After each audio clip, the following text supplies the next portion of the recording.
Welcome to 9 vibes.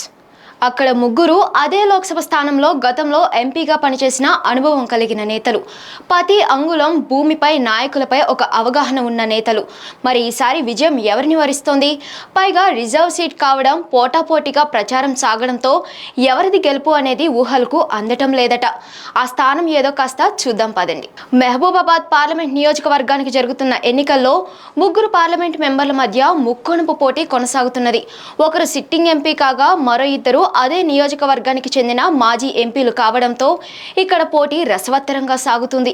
ఈ ముగ్గురికి నియోజకవర్గంతో అనుబంధం ఉండడంతో ఎవరిది పై చేయి అన్నది ఇదమిద్దంగా చెప్పలేని పరిస్థితి. అయితే ఈసారి వ్యక్తుల్ని చూసి కాకుండా పార్టీని చూసి ఓటర్లు తమ నాయకుడిని ఎన్నుకునే అవకాశాలు ఉన్నాయంటున్నారు. కాంగ్రెస్ నుండి పోటీ చేస్తున్న బలరాం నాయక్ 2009లో ఇదే పార్లమెంట్ స్థానం నుంచి ఎంపికైన వ్యక్తి. ఆనాడు సుమారు 68,000 పైచిలకు ఓట్ల మెజార్టీని సాధించిన బలరాం నాయక్ కేంద్రంలో సహాయక మంత్రిగా కూడా కొనసాగారు. 2014 ఎన్నికల్లో బీఆర్ఎస్ నుండి కాకతీయ విశ్వవిద్యాలయం మాజీ ప్రొఫెసర్ సీతారాం నాయక్, ఆ తర్వాత 2019లో అదే పార్టీ నుండి మాలోతి కవిత ఎన్నికయ్యారు. ఇప్పుడు సిట్టింగ్ ఎంపీగా ఉన్న కవిత పైన పార్టీ మారి బీజేపీ పక్షాన పోటీ చేస్తున్న సీతారాం నాయక్ మరోసారి కాంగ్రెస్ నుండి తన అదృష్టాన్ని పరీక్షించుకుంటున్నారు. ఇప్పటికే ఈ ముగ్గురు అభ్యర్థుల పక్షాన ఆయా పార్టీల ప్రధాన నాయకులు ఒక విడత ప్రచారం చేశారు. రాష్ట్ర ముఖ్యమంత్రి యనుమల రేవంత్ రెడ్డి గత నెల 3వ వారంలో నిర్వహించిన జనజాతర నిజంగానే జాతరను తలపించింది.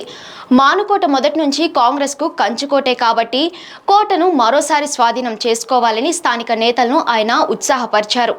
ఈ పార్లమెంట్ నియోజకవర్గంలోని 7 అసెంబ్లీ స్థానాల్లో కాంగ్రెస్ ఎమ్మెల్యేలే ఉండడం ఇప్పుడు కాంగ్రెస్ కు కలిసొచ్చే అవకాశం. సీతారాం నాయక్ తెలంగాణ ఉద్యమంలో మొదటి నుండి చురుగ్గా పాల్గొన్న వ్యక్తి. నిన్నటి వరకు బీఆర్ఎస్ లో ఉండి టికెట్ రాకపోవడంతో బీజేపీ కండువా కప్పుకున్నప్పటికీ ఆయనకు బీఆర్ఎస్ క్వాడర్తో ఉన్న సంబంధాలు ఈ ఎన్నికల్లో ఉపకరణం ఇస్తాయనుకుంటున్నారు. కేసీఆర్ రాకతో బీఆర్ఎస్ అభ్యర్థితో దూరాన్ని పాటిస్తున్న వారంతా తిరిగి రావడంతో మళ్ళీ ఇక్కడ బీఆర్ఎస్ పుంజుకునే అవకాశం లేకపోలేదు.